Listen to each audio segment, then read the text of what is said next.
a ir avanzando rápido porque hay algunas cosas que ya las conocemos.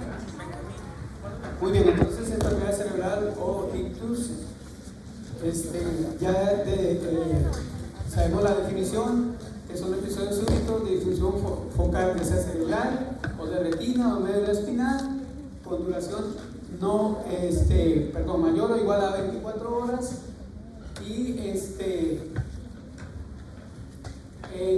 se observe infarto o hemorragia, ¿verdad? Y que se asocia con los síntomas de ictus, ¿ok? Epidemiología, entonces, es una enfermedad muy común, tiene una incidencia mundial hasta el 80%, en América Latina es la segunda causa de muerte y en México es la séptima causa de muerte con una mortalidad de 16.14 por 100.000 habitantes. Es una mortalidad muy alta para este tipo de patologías, ¿ok? El EBC lo dividimos en isquémico 70%, hemorrágico 30%, hay otras promedios que dan otros autores, pero más o menos oscila entre el 70 y el 80% isquémico y el 30 y el 20% hemorrágico. El isquémico, infarto cerebral, isquemia cerebral transitoria, estos son los más importantes, y el hemorrágico está la hemorragia intracerebral y la subaracnoidea, ¿ok? Perfecto. Entonces aquí, el isquémico se define cuando existe en la imagen una lesión de infarto, ¿ok? Perfecto. Y el isquemia cerebral transitoria, que es la otra eventualidad del EBC isquémico, se reporta en el 25% de los casos de EBC isquémico. Aquí hay una sintomatología reversible en una hora o más y es manifestada por la difusión isquémica. No, aquí lo importante es que no hay evidencia de infarto en el estudio de imagen, ¿ok? No hay infarto. La etiología, lo que comentábamos ayer, por cardioembolismo, por arteriosclerosis o por otras, ¿ok? Por cardioembolismo son las arritmias que causan turbulencia en el paso de la sangre, crean émbolos que se van hacia el cerebro y entonces nos dan un fenómeno de isquemia por cardioembolismo. La causa número 1 es la fibrilación auricular, porque eso causa, aparte de la turbulencia, causa ectasia en la aurícula izquierda y eso nos puede llevar tanto a un infarto cerebral como también a un infarto miocárdico de cara anterior, y ahí están viendo el electrocardiograma de una fibrilación auricular. Para que se recuerden, estos llévenselo toda su vida, la fibrilación auricular es la arritmia más arrítmica que ustedes puedan ver, ¿ok? Arritmia más arrítmica que ustedes puedan ver es FA, sí, nada más, uy, está muy arrítmico, FA, y le van a pegar, ¿ok? 100%, ¿vale? Eso lo aprendes después de 30 años de práctica, pero aquí va gratis, ¿vale? FA, arritmia más arrítmica, ¿vale? Perfecto, muy bien. Entonces, ahora, el aterosclerótico, pues ya lo saben, más en las bifurcaciones donde se desprenden las diferentes ramas de las arterias, partiendo de la carótida común, carótida interna, carótida anterior y las cerebrales medio anterior y posterior. Entonces, y la lacunares. Entonces, en cualquier lugar de bifurcación donde se produce el paso de la sangre que puede causar lesión al endotelio, entonces vamos a despulir el endotelio, se van a empezar a agregar plaquetas, van a haber entonces también agregaciones de niveles altos de colesterol, células espumosas, una lesión ateromatosa allí que está fluctuante, y ahí va a aparecer el evento vascular cerebral isquémico por un trombo, por aterosclerosis. ¿Está bien? Correcto. Muy bien, y otros enfermedades de pequeño vaso, eso realmente la ves muy poquito, pero sí se puede ver en pacientes jóvenes que no tienen una etiología bien determinada, no en estados primórdios, entonces váyanse por el lado de infartos lacunares. Ahora, factores de riesgo para EBC, el 95% son factores modificables. Entonces, hipertensión arterial es el más importante, pregunta de examen, ¿ok? Hipertensión arterial es el más importante. Pero los otros también tienen cierta relevancia, como es el tabaquismo. El tabaquismo tiene sustancias proarrítmicas, tiene sustancias de daño endotelial, tiene sustancias que causan también alteraciones en la oxigenación y el intercambio gaseoso. Entonces el tabaquismo es un mal hábito con muchas malas consecuencias. La obesidad es obvio. El paciente obeso es un paciente que deben de considerarlo ustedes inflamado todo el tiempo. ¿Por qué? Porque tiene elevaciones de las prostaglandinas, de las citoquinas, tiene alteraciones en sus macrófagos, tienen problemas con los adipocitos que van a actuar como células productoras de inflamación. Entonces eso es algo muy importante, y si tenemos una inflamación estamos creando, entre otras cosas, aparte de turbulencia, mayor adhesión plaquetaria, y la mayor adhesión plaquetaria a una pequeña lesión del endotelio va a producir un trombo, ¿ok? Piensen lógico. Si ustedes piensan lógico, todo se resuelve en medicina con lógica. Solo un 10% no lo vas a resolver con lógica, y eso del 10% vienen los genios y lo resuelven, ¿ok? Muy bien, perfecto. Entonces, mala alimentación, sí, obviamente, elevaciones de la glucosa, alteraciones en los carbohidratos, vamos a tener una hiperglucemia. La hiperglucemia crea radicales de oxígeno dañinos, lesión endotelial, y entonces por ahí sigue la cascada, ¿okay? Y sedimentarismo, es obvio también.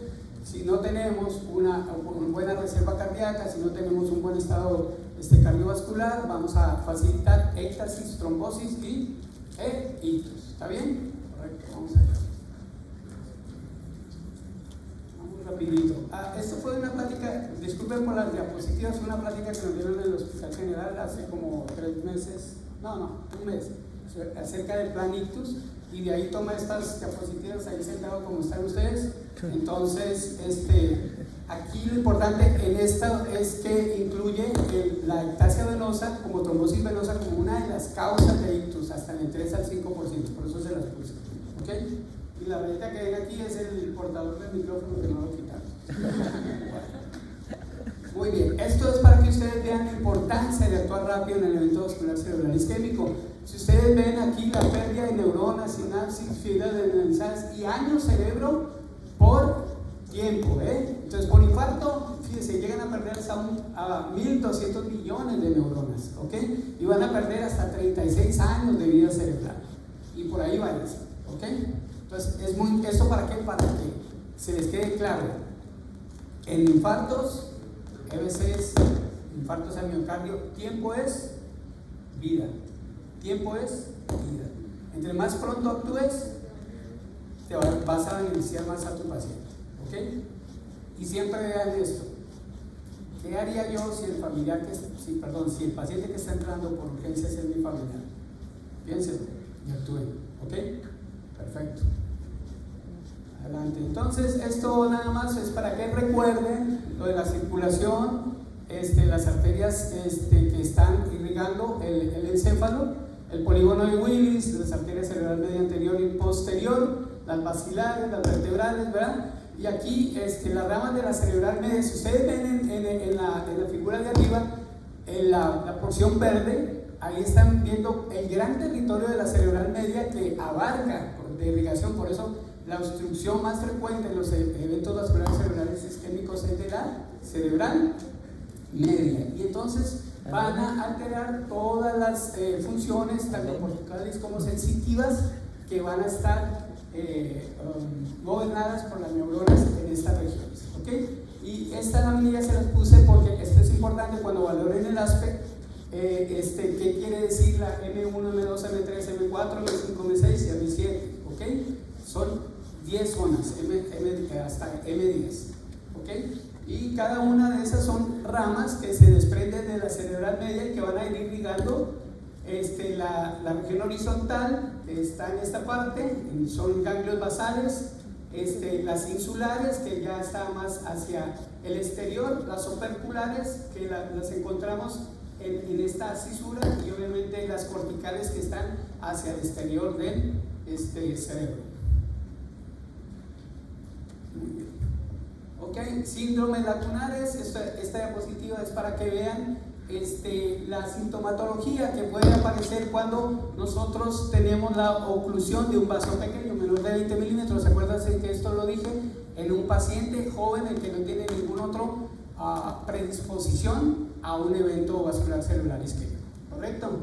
Muy bien, vamos. Y algo más acerca de la arteria cerebral media, esto se lo pongo para que comparen los territorios de irrigación. Esto ya es en una resonancia magnética donde vemos las zonas que irrigan cada una de ellas. Arteria cerebral anterior, la número 1, la número 2, la arteria cerebral media, gran territorio, la número 3 es la arteria cerebral posterior, 3, la arteria carotidia interior, que es la número 4, es ese pequeño círculo rojo de allá adelante, y por eso está muy cerca de los núcleos ópticos, y por eso ellos van a presentar alteraciones de tipo visual, ¿verdad? Y las 5, las arterias lenticulostriadas, que esas son las que vimos que causan los infartos de tipo lacunar. Esto es lo que vamos a ver en la tomografía, es nada más las regiones otra vez que están vascularizadas por los diferentes tipos de arterias y asociadas con las áreas de gobierno motor y sensitivo que nos dan en esta gráfica. Esto es importante. Entonces, estos son los síndromes clínicos que nos dan la obstrucción de la carotida interna. Amaurosis fugaz, ¿ok? Infartos establecidos en infartos establecidos habrá más síntomas de la cerebral media, pero aquí carotida interna es amaurosis fugaz. Ese es el dato característico clínico, ¿ok? Ahora, arteria cerebral anterior, hemihipoestesia y paresia de la extremidad inferior. Entonces, más alteraciones de la extremidad inferior, cerebral anterior. Puede haber incontinencia de esfínteres, puede haber abulia, puede haber mutismo, puede haber alteraciones emocionales, apraxia en la marcha, pero lo característico es lo de la extremidad inferior. Pregunta de examen, muchachos, ¿ok? Cerebral media. Cuando está en el hemisferio dominante, va a haber afasia, hemiparesia, hemihipoestesia, fasiobraquial, hemianopsia homónima y contralateral. Va a desviar la mirada horizontal hacia el lado del infarto, y en el no dominante nada más vamos a tener anosognosia, sinofasia y heminegligencia. Lo subrayado es lo que quiero, con lo que quiero que se vea, ¿okay? Y la cerebral posterior, entonces hemianestesia y cambios oculares en el campo visual. Hemianopsia homónima, ¿ok? Pueden haber alteraciones de alexia, calculia, hemianestesia, afasia o paresia, pero aquí las manifestaciones visuales son las más importantes. Ok, algo más acerca de neuroanatomía, esto ya lo vimos, esto también ya lo vimos, esto ya lo vimos, esto hablando de la territorios vasculares en la circulación posterior. Entonces, estas son las manifestaciones clínicas de la arteria cerebral posterior, de la arteria cerebral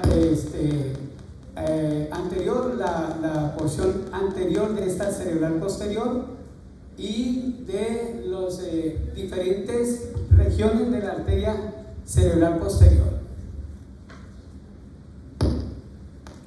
Muy bien, entonces, circulación posterior es el síndrome de las DES. ¿Cómo se va a manifestar? Con rowing, disfagia, inestabilidad caminar, diplopia, disacrifonía y también secreciones, aumento de las secreciones. ¿Ok? Síndrome de las DES, y está relacionada con circulación posterior. ¿Ok? Adelante. Entonces, esta es la clasificación que ya la vimos. Debe ser isquémico, hemorrágico. El isquémico puede ser focal, puede ser global. El focal, infarto cerebral o isquémico transitorio. El hemorrágico, hemorragia sobre la anualidad espontánea, hemorragia intraparenquimatosa. La espontánea puede ser por aneurisma o no aneurisma, y la hemorragia parenquimatosa puede ser global, de una gran extensión o profunda con daño vulvar, y esas profundas son las que nos dan el síndrome de enclaustramiento. Ok, entonces esto es como vamos a manejar a los pacientes con evento vascular cerebral isquémico. Hay una atención prehospitalaria, y aquí vamos a tener la escala de Cincinnati que vimos ayer. Un solo punto de estos positivos nos va a dar hasta el 72% de probabilidad de un evento vascular cerebral. Y aquí vemos otras valoraciones prehospitalarias que podemos utilizar. Entonces, la escala de Cincinnati, que es la más sensible y la más fácil, que es la FAS, reconociendo la Face, Arm, Speech y Time. ¿Ok? Y le da los mismos puntuaciones. Un punto que tengamos, un dato de evento vascular cerebral isquémico.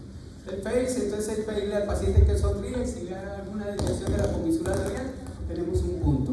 arm, igual pedirle al paciente que eleve el brazo, si cae antes de 10 segundos, un punto. Speech, pedirle al paciente que hable, que repita una frase, perro, carro, y que él se la memorice y se la vuelva a decir. Si hay alteraciones, es otro punto. Y el tiempo es muy importante. ¿Qué tiempo empezó a tener estas manifestaciones? Inclusive puede valorar eventos vasculares cerebrales de 15 días atrás. ¿Correcto? Muy bien. Y la otra, en síndrome vestibular, utilizamos la escala de Frenzy, que esa casi es una anotación ahí porque ni yo me la sé, pero ahí está. Muy bien. La escala de NIS, esto ya es para valoración intrahospitalaria. Va a valorar 11, aquí tenemos hasta 13 puntos. Hay una de NIS acortada o simplificada.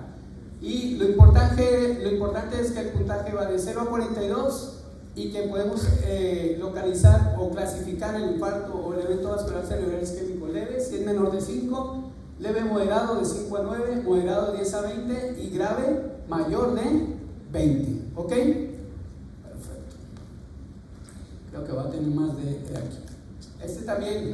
Este es el manejo inicial de urgencia de ictus en los primeros 30 minutos. ¿Qué se debe hacer? Lo primero que debe hacerse, como en la ATLS, es disparar alarma, bien un EBC, para que todo el equipo esté preparado. Número 2, que medidas generales, entonces el ABC, los signos vitales. Número 3, determinar el tiempo de evolución, cuánto hace que empezó con la sintomatología, porque esto es muy importante para definir si el paciente va a ser trombolizado o no. ¿Ok? Entonces, glucosa capilar, uno de los mímicos de evento vascular cerebral isquémico es la hipoglucemia. Nada más despiértala tantito para que no pierda la clase. Ánimo, ya faltan 10 minutitos, ¿sale? Si te pones más sentadita, porque así está muy cómoda y te duermes.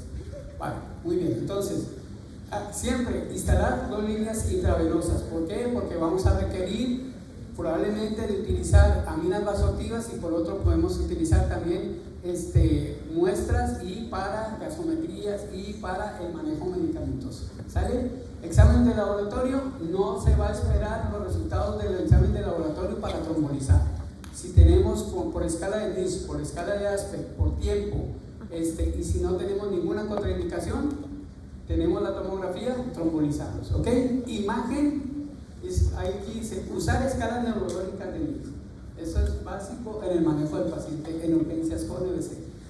La imagen urgente del ataque para definir el tipo de EBC. ¿Qué nos va a definir? Isquémico o hemorrágico.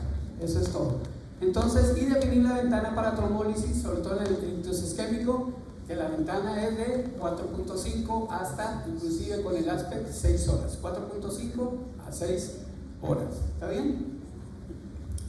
Bueno, listo, vamos. Entonces, esto es los puntos que valora en la escala de NIS, que es de la National Institute of Health and Stroke Care.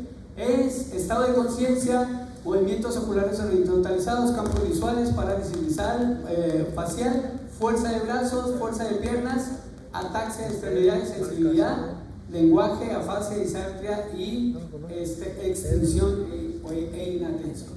¿Okay? 11 variables, puntaje de 0 a 42. Aquí lo importante es que a mayor de 25 no trombolizamos. ¿Ok? NIS mayor de 25 no trombolizamos. Eso es lo importante. Cuando de eso es que yo quisiera que hicieran una práctica de poder evaluar el NIS. Pero vamos a ver si tenemos tiempo. Si no, hay que aprenderla. Esto, cuando uno la aprende rápidamente, es un checklist. Bajan la hoja, un checklist, menos de 10 minutos tenemos el puntaje. ¿Ok? Bueno, muy bien. Entonces, fíjense la correlación del NIS con la presencia de un trombo. De 5 a 9 encontramos trombos en la angioTAC, con la angiografía del 36%. De 10 al 14 hasta el 44% tenemos un trombo, y cuando es mayor de 15, en la escala de NIS, fíjense, hasta 100% de probabilidades de que vamos a encontrar un trombo en alguna arteria cerebral. ¿Correcto? Entonces, en medicina siempre nos basamos en escalas.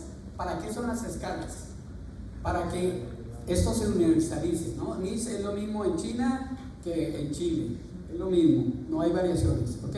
Y la asociación epidemiológica nos dice esto es lo más probable, por aquí va la cosa, ¿sí? NIS mayor de 15, 100% trombo. Eso lo dicen los estudios y hay que hacerle caso a los estudios. Muy bien, entonces aquí, fíjense, estamos hablando que el NICS de la National Institute of Health Stroke Scale, arriba de 20 es severo, y arriba de 20 vamos a poner 25 para que no se, vamos, ánimo, 25 para que no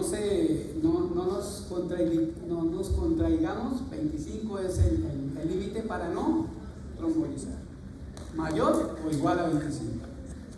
Muy bien, entonces el diagnóstico hospitalario, ¿cómo lo hacemos? Entonces, fíjense qué tan importante es tomar una glucosa. Es bien importante porque es un diagnóstico diferencial. Una encefalopatía metabólica te puede dar los signos clínicos de un ictus, ¿ok? Entonces, glucosa capilar, aplicar la escala de Bliss y con eso tenemos la clínica del evento vascular cerebral isquémico. Imagen, tomografía de cráneo simple para ver las imágenes de la arteria hiperdensa, las hipodensidades y para poder aplicar el ASPEC. Eso es imagen, ¿ok? Y glucosa sérica, mangiometría, más otros estudios de laboratorio, eso nos va a ayudar a descartar sobre una encefalopatía metabólica. NIS menor de 25, no trombolizas. ASPEC mayor de 7, no trombolizas, ¿ok?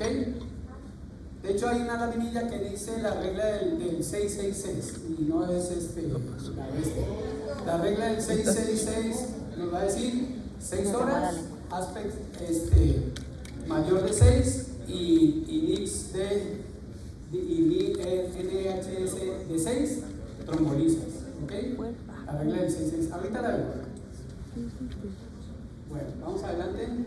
Entonces, fase de manejo en el paciente con ictus agudo, la prehospitalaria, con la aplicación de síntomas y escala de Cincinnati. Eso es desde el inicio de síntomas hasta la puerta del hospital. Fase hiperaguda, desde la puerta hasta que definimos si vamos a trombolizar o no, eso tenemos 1 hora. Fase aguda de 1 a 24 horas, cuando ya decidimos si se trombolizó el paciente o si no se trombolizó. Si se trombolizó, vamos a tener que monitorizarlo. Si no se trombolizó, igualmente también tenemos que monitorizarlo. Y la fase posaguda, que es 24 a 72 horas después de la admisión, ese tiempo tenemos nosotros de evolucionar al paciente con evento vascular cerebral.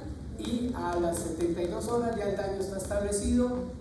Vamos a ver si el paciente tolera ya la vía oral, si se profundizó más en sus datos de lesión o si avanzó con el tratamiento.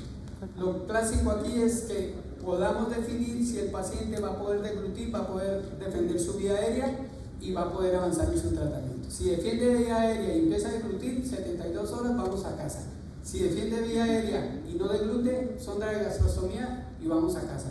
Si 72 horas y no defiende ni deglute, el paciente va a estar en terapia intensiva hasta que podamos mejorar. ¿Está bien?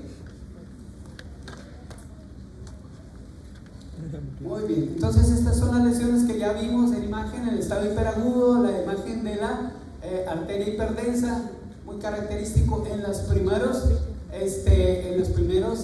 6 horas del evento vascular cerebral isquémico. ¿Ok? Alteraciones de la hipodensidad, borramientos de las áreas insulares, esos son datos de primera mano. Aquí, esto ya lo vimos ayer, entonces ya con una arteriografía, la oclusión de la arteria, aquí, esto para ver si nosotros embolizamos al paciente, ¿cómo les va a esos pacientes? Este es muy bonito porque nos dice, mira, si tú le echas ganas con este paciente, mira cuánto se recupera. En los primeros 90 minutos, 27 pacientes de este total, que en este estudio que hicieron en Oxford, dice 27% se beneficiaron y nada más uno no tuvo una buena respuesta. Si dejaron pasar más de 90 minutos, solo 22 se beneficiaron y 2 obtuvieron secuelas. 90 minutos y más, ¿verdad? 16 se benefician, 5 desean y a medida que va progresando el tiempo, lo que nosotros vamos viendo es que menos se benefician de la trombolisis y más quedan con secuelas. Muy bien, entonces esto es, son imágenes de, fíjense, bien bonita esta diapositiva.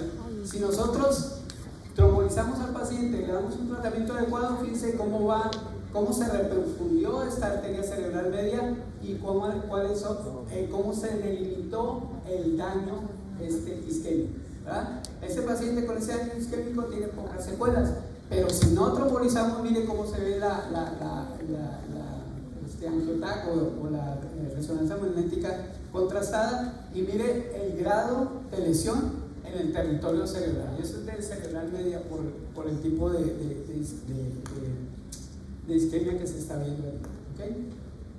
Muy bien, entonces 4 pasos para la toma de decisiones en la terapéutica del EBC isquémico. Número 1, obviamente diagnosticar. Número 2, el paso más importante, descartar hemorragia. Número 3, evaluar la gravedad, NIS y ASPE. Y número 4, identificar las contraindicaciones para darle tratamiento al paciente, ya sea trombolisis o trombectomía. Ok, diagnóstico clínico. Entonces la exploración clínica del paciente física debe incluir signos vitales, una buena anamnesis, evaluación neurológica con la escala abreviada del NIS, identificación de contraindicaciones para qué, para trombolizar o para trombectomía, y evaluar resultados importantes de laboratorio, porque estos pacientes van a venir con comorbilidades, van a tener alteraciones de la glucosa, van a tener alteraciones hidroelectrolíticas, van a tener alteraciones cardiovasculares, van a tener dislipidemias, y todo eso no me puedo olvidar, tengo que iniciar el tratamiento. Aunque la prioridad es reperfundir, también tengo que darle sostén. ¿Ok? Muy bien, entonces estos son los indicadores frecuentes del ictus. Mire, entonces, intoxicación etílica, estos son los diferenciales, y esto es importante, esto es pregunta de examen. Diferenciales: intoxicación etílica, infección cerebral, trastornos metabólicos, neuropatías o parálisis de Bell, sonría, se le va desviación de la comesura labial, un punto de Cincinnati, el paciente tiene EBC isquémico, aguas, ¿ok? Aguas. Entonces, tumores cerebrales, migraña, crisis convulsiva y estados positales, eso también es un mímico de evento vascular cerebral isquémico. Encefalopatías hipertensivas, sí, los pacientes a veces vienen con disartria, vienen con alteraciones de la fuerza motora, vienen con Babinski. Entonces, eso es muy importante. Sobredosis de fármacos y toxicidad, es importante hacer toxicológicos en estos pacientes, porque podemos ver intoxicados con benzodiazepinas. Ánimo, doctora, ánimo, ya casi termino, ya vamos, ¿ok? Órganos fosforados, etcétera, ¿ok? El hematoma epidural, eso es muy importante diagnosticarlo, y hipoglucemia, ¿correcto? Bueno, adelante. Entonces, hemorragia cerebral, entonces, obviamente, la sangre en el líquido cefalorraquídeo no debe de confundirse con calcificaciones. Estas calcificaciones son frecuentes de encontrar en los ventrículos, y esta laminilla es para que veamos eso. Entonces, esta laminilla lo que nos va a indicar es que tenemos una herramienta en la realización del TAC que se llama medida de densidades. Y esas medidas de densidades nos va a poder diferenciar si lo que estamos viendo en esta imagen es una calcificación, es una hemorragia o es otro tipo de líquido. Entonces, para eso, ok, esto ya lo vimos, vamos adelante. Lo que quiero que veamos es, bueno, ahorita retomamos este tema. Vamos a las contraindicaciones para el tratamiento con trombolíticos. Esto es muy importante. Entonces, son estas las categorías en las que podemos agrupar las contraindicaciones. Riesgo de aumentar una hemorragia, riesgo de aumentar ver la gravedad del paciente, valorar el paciente que esté inestable. Por ejemplo, un paciente con presión sistólica mayor de 180 es una contraindicación, aunque no absoluta, pero sí es una contraindicación para trombolizarlo. Edad de 18 a 80 años, arriba de 80 años es una contraindicación de trombolizarlos, y el inicio de síntomas de 4.5 horas, y si tenemos ASPE lo podemos llevar hasta 6 horas. ahorita todos los estudios están avanzando hacia darle un poquito más de ventana terapéutica, irnos hasta 6 horas, ¿ok? Pero siendo rígidos, 4.5. En los hospitales en que no tenemos la forma de cómo valorar bien un aspecto, pues nos tenemos que quedar con 4.5 horas, ¿está bien? Pero por eso está lo del código ictus. El código ictus sigue toda esta preparación, y una vez que tenemos la tomografía, metemos al paciente al área de choque, hacemos una videollamada con el neurólogo aquí en Monterrey, en el HU, en el Metropolitano, ya sea residente de neurología o el médico externo. Él valora todos los estudios que le estamos presentando y él nos dice: trombolízalo, no trombolízalo, mándamelo, vamos a hacerle trombectomía. ¿Ok? Código ictus. Eso van a tener ese apoyo, pero es importante que lo sepan. ¿Ok? Muy bien. Entonces, contraindicaciones absolutas, pregunta de examen, y relativas. ¿Ok? Tomen una fotito y vamos adelante. ¿Podría pasar la presentación? Es que no sé muy bien. No creo. A ver, ¿cómo la pido? Es que le estamos tomando foto a la foto. Ok, está bien, le paso la diapositiva. Nunca hago eso, pero los quiero mucho.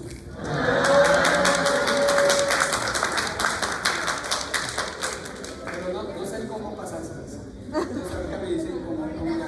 Pero a ver, síganme poniendo atención, ¿ok? Porque la verdad estoy gastando mucha energía aquí. Entonces, porque quiero que aprendan. ¿Sale? Si yo hubiera tenido algo como esto en la época en que hice yo medicina, me hubiera librado de muchos momentos de angustia y desesperación. Ahorita ustedes tienen estos datos y por lo menos van a ir un poquito más tranquilos. ¿Sale? Bueno. Entonces, aquí acabamos de pasar la clave. Principales causas de muerte. Estas son las secuelas que va a tener un paciente con EB6 isquémico después de 10 años, ¿ok?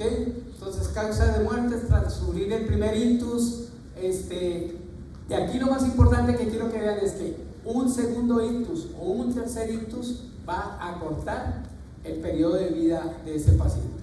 En secuelas, en complicaciones y en su evolución. Un segundo ictus te va a causar casi un 50% más de secuelas y el paciente entonces va a verse mucho más afectado. ¿Qué queremos? Que no pase un segundo ictus en este paciente. Muy bien. 3 fases del manejo del paciente en agudo. Esto es manejo ya clínico. Temperatura corporal, el estado neurológico, balance de los fluidos, presión sanguínea, cuidados pulmonares, respiratorios y glucosa. Y estos mismos se van a seguir después de la trombolisis. ¿Ok? Entonces, ¿cuáles son los objetivos del manejo en el paciente en agudo? Evitar el deterioro neurológico, ¿no? Vigilancia. ¿Con qué se va a vigilar al paciente? Con la escala de Glasgow y vigilancia del estado de sus pupilas. ¿Okay? Eso es muy importante. Si ven anisocorias, si ven miosis, si ven midriasis, eso es una eventualidad para, si están trombolizando, revertirlo para la difusión de la teplasa, y lo mandas de una vez a tomografía, regresas y ves la complicación que hay. ¿Okay? Son eventos que se pueden complicar, pero son eventos que pueden salvar vidas. Entonces, esto debe tener una información al familiar, que él acepte el procedimiento, tener nosotros toda la información. Por eso queremos que ustedes sepan todo esto, para que sepan decirle al paciente o al familiar: esto puede ocurrir, autoriza o no autoriza. ¿Está bien? Perfecto. Entonces, certificaciones, eso de que por si alguno quiere sacar la certificación, eso es una entrada ahí por internet, y está gratuita, y ahí les dan un video de cómo practicar la escala de MIS, y les dan un examen y les dan un certificado. ¿Okay? Que eso nos tocó hacer a nosotros, y presentar el certificado allá en el hospital de que hicimos el curso, y si no lo hacemos, entonces ya no nos recontratan. Así es, ¿verdad? Así se ponen las cosas. Una pregunta: para tratar la problemática de base, que es la fibrilación auricular, ¿qué antiarrítmicos le daría? cardiología, compañero, pero sí, control ritmo. Control ritmo es con beta bloqueadores selectivos. Control ritmo, ¿ok? Acuérdese que hay, ya me vas a sacar de onda. Acuérdese que hay contraindicaciones para el control ritmo con beta bloqueadores. Si el paciente tiene insuficiencia cardíaca congestiva, si el paciente tiene enfermedad pulmonar obstructiva, si el paciente tiene asma bronquial, te paras tantito con los beta bloqueadores, entonces te vas a los antiarrítmicos. Los antiarrítmicos hay 1A, B y C. Utilizamos amiodarona, que es un antiarrítmico del grupo 1C. ¿Ok? Bloqueadores de los canales de sodio y calcio. Amiodarona, una buena dosis, 150 miligramos a 300 miligramos en un bolo, y luego cargamos 600 miligramos de amiodarona, los ponemos en cinta fisiológica y se lo pasamos para las siguientes 6 horas y lo estamos monitorizando. ¿Ok? Si no podemos con amiodarona, tenemos otro medicamento que se llama procainamida, pero cada vez que avanzamos con un medicamento tenemos más complicaciones. ¿Ok? Digital, podemos utilizar digital, digoxina, es una buena opción. Algunos dicen que es cosa de viejitos, que son muy viejitos que tratamos digoxina está bien para mí, les va bien también a los pacientes.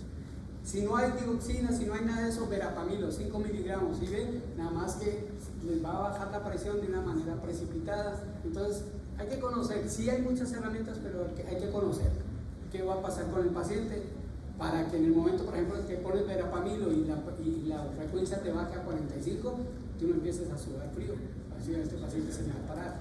Es el efecto del bloqueo de los canales de calcio y de actuar sobre el periodo refractario de la contracción ventricular. ¿Ok? Bueno, ya me sacaste de onda, pero bueno, vamos a ver. Ok, hipoglucemia. Esto es muy importante ver la incidencia que tienen estos pacientes con hipoglucemia. Esto, vamos adelante. Presión arterial, vamos adelante. Hipertensión, esto vamos adelante. Esto nada más el monitoreo de la hipertensión arterial y como comorbilidad, cómo puede afectar al paciente con EBC isquémico. Antecedentes de disfagia, esto no es importante. Muy bien. Antes de nosotros aplicar la trombolisis, debemos descartar hemorragias. ¿Cómo lo hacemos? Definiendo primero la tomografía y ver que no hay imagen, y luego debemos de definir si ese paciente tiene una severidad de la trombosis. Si tenemos más de 1/3 de la cerebral media dañado, no lo trombolizamos. ¿Okay? Entonces, ¿cuáles son los signos de daño isquémico agudo? Hiperdensidad arterial, que es el signo de la arteria hiperdensa, borramiento de los ganglios basales, entonces empezamos a ver opacidades en el lado del hemisferio afectado, también borramiento del riete insular, pérdida de los surcos, eso es muy importante, y una hipodensidad marcada ahí en la cápsula interna. Básicamente es el grado de hipodensidad que tú veas en el hemisferio afectado. Muy bien, hemorragia intracerebral, esto es lo importante aquí de definir si esto realmente es una hemorragia cerebral o es una calcificación o sí qué cosa es. Entonces, aquí tenemos esta diapositiva que nos habla de cómo utilizar las unidades Hounsfield para diferenciar. Hounsfield fue el investigador que puso en práctica la tomografía. Este cuate se inventó todo este rollo de la tomografía, es un cerebro obviamente, y él dijo, aparte de que les voy a dar esta herramienta, tenemos una función en la cual nosotros podemos medir por densidades del rayo, qué posibilidad hay que esto sea sangre, esto sea una calcificación o esto sea una hipodensidad por daño neuronal. Entonces aquí dice, mira, para el líquido cefalorraquídeo, unidades Hounsfield 8, sustancia blanca 30, sustancia gris 45, sangre 60, ¿ok? Entonces aquí nos dice, sangre más de 60 unidades Hounsfield, calcificación más de 100 unidades Hounsfield. Entonces tú le pedías al técnico en tomografía, oye, quiero definir si esto es una calcificación o es una hemorragia. Y ahí esto ya está en el sistema del mando del tomógrafo y te dice, no, esto tiene 100 unidades. Entonces dice, bueno, esto es una calcificación, me voy tranquilo. ¿Está bien? Perfecto. Adelante. Entonces, esta es también otra técnica para ver más fácil la isquemia del cerebro. y es utilizar la ventana de isquemia. No sé si se nota ahí, pero fíjense, aquí ves la lesión hipodensa, casi no se ve, pero si utilizas la ventana isquémica, mira cómo se ve la lesión, ¿correcto? Son herramientas que podemos utilizar dentro de la realización de esto. Esto es lo mismo, estos son los territorios, este es lo de un tercio de la arteria cerebral media. Probablemente te está hablando de que esto ocurrió más de 3 horas. El 30% de los pacientes van a presentar estas lesiones. Aquí vamos a ver esta lesión hipodensa muy extensa en el hemisferio derecho para ustedes, y está hablando de que esta lesión abarca un gran territorio y que no es trombolítica, no es trombolizante. Etiologías para cada una de ellas, escalas de detección, el LIMFAS y el BIFAS, que es la nueva que se piensa aplicar, pero todavía no hay nada que supere a Cincinnati y al FAS, ¿ok? Pero podemos tener estas otras. Los diferenciales de isquemia, que ya los vimos. ¿Qué es lo que vamos a hacer en la valoración primaria? Entonces, vía aérea, proteger ventilación, control de la tensión y glucometría en circulación, discapacidad, la valoración neurológica y las posiciones, control de temperatura y posición del paciente. Posición del paciente, esto es lo que vamos a hacer. Valoración primaria, llega el paciente, entonces vamos a aspirar y vamos a ver si está protegida la vía aérea, y si no está protegida vamos a intubar. Saturación de oxígeno para ver si estamos haciendo una correcta intubación o si estamos oxigenando bien al paciente. Acuérdense que hipoxemia en un paciente crítico, más daño neuronal, ¿ok? Compresiones torácicas, accesos intravenosos, laboratorios y fármacos forman la C de la atención primaria. Aquí, tensión arterial, debemos mantener una adecuada presión de perfusión cerebral, y para eso nos vamos a basar en la presión arterial media. La presión arterial media debe mantenerse hasta un límite de 140 milímetros de Hg. ¿Saben cómo sacar la presión arterial media, no? Ok, si no, ya hay calculadoras para eso. De evaluar el estado neurológico del paciente y el control de temperatura. Muchas veces ahorita en las salas de urgencias no ve a los residentes y a los internos haciéndole más buscando escalas que fijándose al paciente. Sí es una buena herramienta, pero lo importante es clínica. Todo eso que le estoy diciendo lo he aprendido yo de clínica. Casi no uso escalas porque no sé manejar estos celulares. Entonces, pero sí me apoyo en la clínica. Eso es el 80% que me va a ir bien al paciente. Muy bien. Entonces, ¿qué es el código ACB? Es alertar y movilizar a todo un equipo para que empiece a trabajar sobre el tratamiento. Valoración clínica focalizada, rápida interpretación de los paraclínicos e imágenes e iniciar el tratamiento. Muy bien. ¿Cuáles son los paraclínicos obligatorios y cuáles son los complementarios? ¿Ok? Obligatorios: TAC de cráneo simple, sin contraste, glicemia, electroencefalograma. ¿Glicemia para qué? Ok, electrocardiograma ¿para qué? Para las arritmias, ¿ok? El hemograma es muy importante, pacientes con anemia, más isquemia, PT, PTT y NR, porque si lo vamos a trombolizar debo de partir en una base de cómo está este paciente manejando sus tiempos de coagulación. Electrolitos plasmáticos, acuérdense, alteraciones en los electrolitos nos van a dar mímicos de ictus y uremia. Uremia es otro de los datos que nos pueden dar encefalopatías, alteraciones. La urea, al entrar en la circulación y al llegar al cerebro, funciona como un falso neurotransmisor, y como no es un neurotransmisor apropiado, se une a los receptores neuronales, pero no les deja obviamente realizar las acciones neurológicas que debe hacer normalmente. Entonces el paciente está ponchado, digamos así, tiene alteraciones neurológicas, y eso es una de las eventualidades que debemos descartar con el isquémico. Muy bien. Y los complementarios, gases arteriales para ver cómo está la oxigenación, CO2, angiotac para entonces definir en qué territorio de la arteria estamos hablando, perfil bioquímico, pruebas hepáticas, creatinina para ver comorbilidades, fosfemia, pacientes con alteraciones de fósforo y calcio, insuficiencia renal, datos de diálisis, punción lumbar, si estamos pensando en que este paciente tiene asociado una infección del sistema nervioso central o tiene una hemorragia que abrió ventrículos y salió a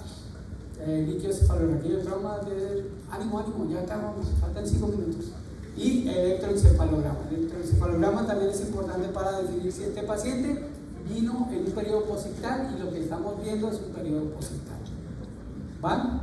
Muy bien. La hora de oro, ¿no? Entonces, fíjense, tenemos 60 minutos para hacer todo este tratamiento. ¿Ok? Sospecharlo, trasladarlo, evaluación por el médico del turno, hacerle la tomografía, valorar si el paciente va a trombólisis o trombectomía y administración de la alteplasa. 60 minutos. Y en la escala de Nils otra vez, esto no, este es para el aspect, vamos adelante, esto es para el aspect, ¿ok? Aquí les hablaba, ¿no? La ley del 6, aspect mayor de 6, Nils mayor de 6, mayor o igual a 6, aspect mayor o igual a 6 y 6 horas, a este paciente lo podemos ayudar con un trombectomía, ¿ok? Y el wake-up trial, esos son estudios que nos demuestran que cómo funciona la trombolisis y la trombectomía en las diferentes edades, en los diferentes eventos vasculares. Entonces, la trombolisis, ¿para qué se hace? Para restaurar el flujo sanguíneo y disolver el trombo en la arteria ocluida. ¿Cuáles son las condiciones para aplicar una trombolisis? Entonces, un paciente que presente déficit neurológico de inicio súbito, la escala de Nils, la TAC de cráneo contrastada que descarte hemorragia, el tiempo de evolución que no sobrepase más de las 4.5 horas y la glicemia capilar que esté descartando hipoglucemia. Ya terminamos, muchachos. Esta es la trombolisis, otra de los criterios de inclusión y de exclusión, y esta es la dosis que vamos a utilizar con el medicamento, la alteplasa, cómo se va a administrar, ¿ok? Muy bien. Entonces, las complicaciones, que un ED6 químico se convierta en hemorrágico y que la hemorragia pueda ser sistémica. Y para eso pedimos tiempos de coagulación para ver qué estados protrombóticos o de sangrado va a tener nuestro paciente. Todo esto se puede presentar. Muy bien, complicaciones. Entonces, ¿cuándo sospecharlo? Cuando hay una transformación hemorrágica, deterioro neurológico, cefalea, alteración del estado de conciencia, bradicardia, hipertensión arterial severa y presencia de emesis o vómito, ¿ok? Y hemorragia sistémica, obviamente taquicardia, hipotensión, caída de la hemoglobina, presencia de sangrados de tubo digestivo y hematuria. Bueno, entonces esto es la escala para riesgos de sangrados. Esta es la otra medicamento que se está actualizando para poder aplicar en esos pacientes la trombolisis que da tenecteplasa. Todos los estudios indican que este va a ser el tratamiento que vamos a usar de elección. ¿Por qué? Porque es un tratamiento que lo usamos en una sola dosis y tiene hasta ahora mayores ventanas terapéuticas. Esto es de la trombectomía. Esta escala de Rankin modificada hay que aprenderla porque esta nos va a hacer, la usamos para valorar las secuelas del paciente positus, ¿ok? O ya sea que lo trombolicemos o no lo trombolicemos, nosotros debemos de conocer esta escala de Rankin modificada. Valió 6 puntos. El 0 es síntomas, el paciente está normal, no tiene ningún síntoma. El 6 ya se murió, ¿ok? Eso así de fácil. 0 y 6. 0 bien, 6 muerto. Y de ahí, incapacidad significativa 1, incapacidad leve, incapacidad moderada 3, incapacidad moderada severa, incapacidad severa. Entonces el paciente está confinado en cama, incontinente. Los otros, ahí están los datos que debemos de aprender para hablar del ranking, porque nosotros debemos de, al presentar un paciente con evento vascular cerebral isquémico, este paciente, aparte que llegó con NIS así, que tuvo un aspecto así, ahora tiene una escala de ranking modificada así, entonces yo me puedo dar cuenta de en qué estado de secuela está el paciente, ¿ok? Entonces, este es el algoritmo de hacer, se saquen la foto, ¿ok? Y con eso terminamos. Este es la primera parte del algoritmo, ¿ya la tienen? Y esta es la segunda parte del algoritmo, ¿ok? Y se los voy a preguntar como cuando nos hacían a nosotros exámenes de bioquímica. Le pongo el inicio, le pongo el último y relleno los otros cuadritos. Ciclo de créditos, empezar con una fórmula y terminadas con esto, y ese era el examen. ¿Para qué te servía? Para nada, pero bueno. Es todo, muchachos, nos vemos mañana.